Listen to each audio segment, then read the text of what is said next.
আগে যখন ছেলেকে স্কুল থেকে নিয়ে আসতে যেতাম, তখন স্কুল থেকে আনার সময় ও রোজ বায়না ধরতো পিয়ারা মাখা খাবো, কামরাঙ্গা মাখা খাবো।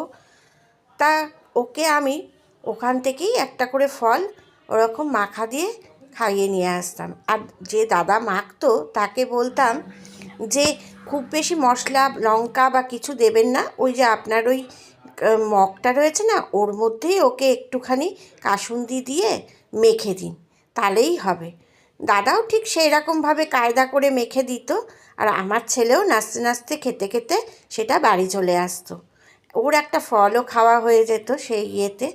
হঠাৎ ওকে বললাম কমলা লেবুটা খাবি, বলল কমলা লেবু খাবো, কিন্তু মাখা করে দিতে হবে, এইভাবে আমাকে মাখা করে দাও। তা আমিও ওর কথা মতনই কমলা লেবুটাকে সেই নুন, চিনি, তারপরে কাঁচা লঙ্কা, ধনে পাতা সব কিছু দিয়ে ওই দাদার মতনই, কাঁচা লঙ্কাটা খুব অল্প সামান্য দিয়েছি, দিয়ে দিচ্ছিলাম। বললো না না, কাসুন্দি দিতে হবে, কাসুন্দি না দিলে হয়।